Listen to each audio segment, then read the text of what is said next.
Assalamu alaikum students, I am Usman from Conceptual Chemistry Zone. Assalamu alaikum students, I am Usman from Conceptual Chemistry Zone and today we will study the exercise of Chemistry Class 12 Chapter 9.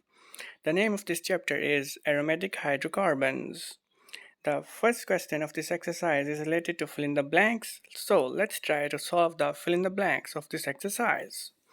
तो पहली fill in the blank देखें उसमें पूछा गया है the term aromatic was derived from Greek word dash which meaning dash तो आपको पता है कि aromatic का वर्ड जो है वो एक ग्रीक वर्ड अरोमा से निकला है जिसका मतलब होता है फ्रेग्रेंट।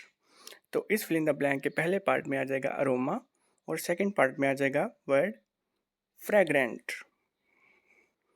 और इन कंपाउंड्स को एरोमेटिक कंपाउंड्स या अरोमा इसलिए कहते हैं क्योंकि इनकी एक ख़ास स्मेल होती है। Next fill in the blank देखिए इसमें पूछा गया है aromatic hydrocarbons includes benzene and all these compounds which are dash related to benzene.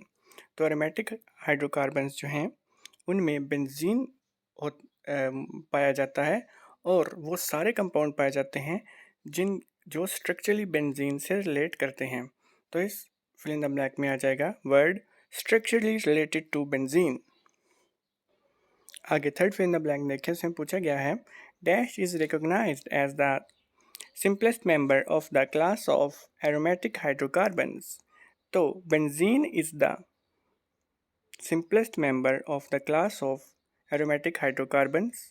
तो third fill in the blank में आ जाएगा वर्ड बेंजीन। आगे fourth fill in the blank देखिए इसमें पूछा गया है बेंजीन हैज़ डैश स्ट्रक्चर।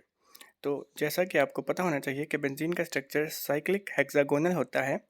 तो fourth fill in the blank में वर्ड आ जाएगा साइक्लिक हेक्सागोनल। आगे fifth fill in the blank देखिए इसमें पूछा गया है the removal of hydrogen atom from aromatic hydrocarbons gives a radical. The radical is called dash. तो इस रेडिकल को हम कहते हैं एराइल या फिनाइल रेडिकल। तो fifth fill in the blank में वर्ड आ जाएगा एराइल या फिर फिनाइल। आगे next fill in the blank देखिए इसमें पूछा गया है benzene was discovered by Michael Faraday in dash. तो बेंजीन को माइकल फैराडे ने 1825 में डिस्कवर किया था। Six fill in the blank में आ जाएगा वर्ड 1865। आगे next fill in the blank देखें उसमें पूछा गया है the unhybridised 2p6 orbital in benzene partially overlap to form a dash of electronic cloud। तो 2p6x ऑर्बिटल जो हैं बेंजीन के वो जब ओवरलैप करते हैं तो वो इलेक्ट्रॉनिक क्लाउड की एक शीथ बनाते हैं। तो इस फिल इन द ब्लैंक में आ जाएगा वर्ड शीथ। आगे next fill in the blank देखिए इसमें पूछा गया है the introduction of halogen group in benzene ring is called. तो जब भी किसी हेलोजन को बेंजीन रिंग में इंट्रोड्यूस किया जाता है तो इस रिएक्शन को हम कहते हैं हेलोजिनेशन। इस फिल इन द ब्लैंक में वर्ड आ जाएगा हेलोजिनेशन। और बेंजीन के लिए जो हेलोजिनेशन रिएक्शन है वो बहुत इंपॉर्टेंट है। वो आपने लॉन्ग क्वेश्चन के लिए भी एग्ज़ाम पॉइंट ऑफ व्यू से अच्छी तरह प्रिपेयर करने हैं। आगे next fill in the blank देखिए उसमें पूछा गया है the molecular formula of C6H6 molecule indicates that it is highly dash compound.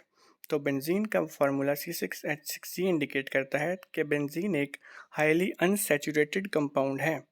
तो इस फिल इन द ब्लैंक में आ जाएगा वर्ड अनसैचुरेटेड।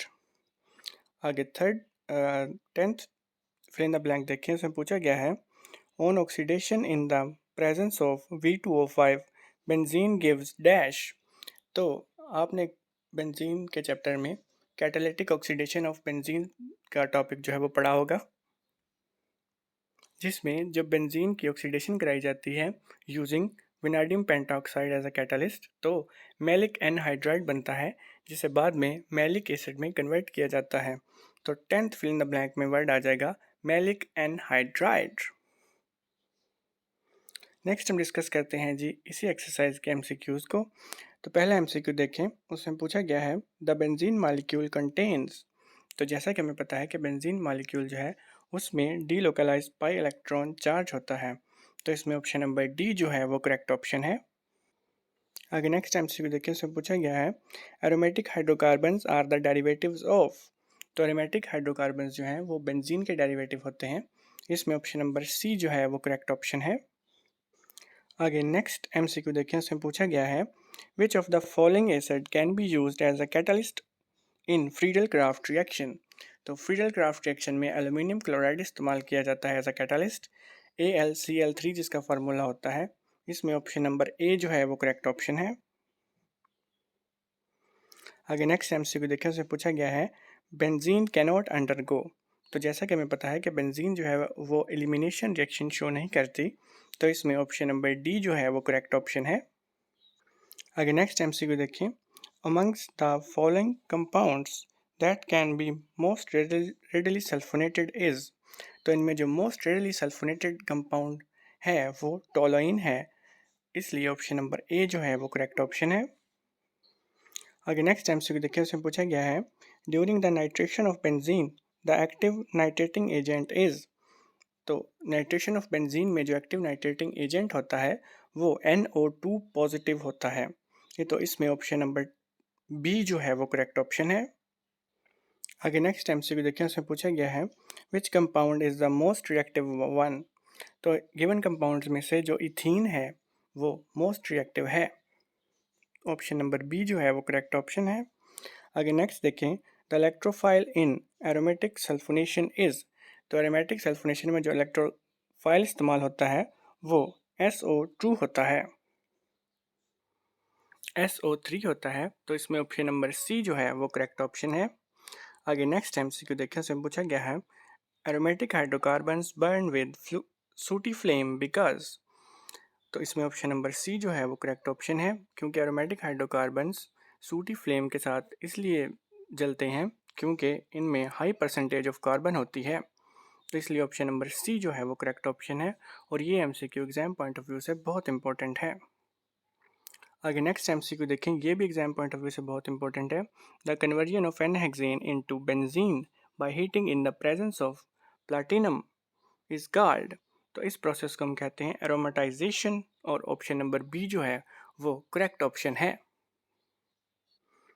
ये थी जी चैप्टर नंबर 9 की एक्सरसाइज जो आपके स्मार्ट सिलेबस में इंक्लूडेड थी। अगर आप इस तरह के मज़ीद इन्फॉर्मेटिव वीडियो से बाखबर रहना चाहते हैं तो आपसे गुजारिश है कि मेरा चैनल कॉन्सेप्चुअल केमिस्ट्री जोन ज़रूर सब्सक्राइब करें। Thank you so much for watching. अल्लाह हाफिज़। For this type of more informative videos, please subscribe my channel Conceptual Chemistry Zone, and thanks for watching.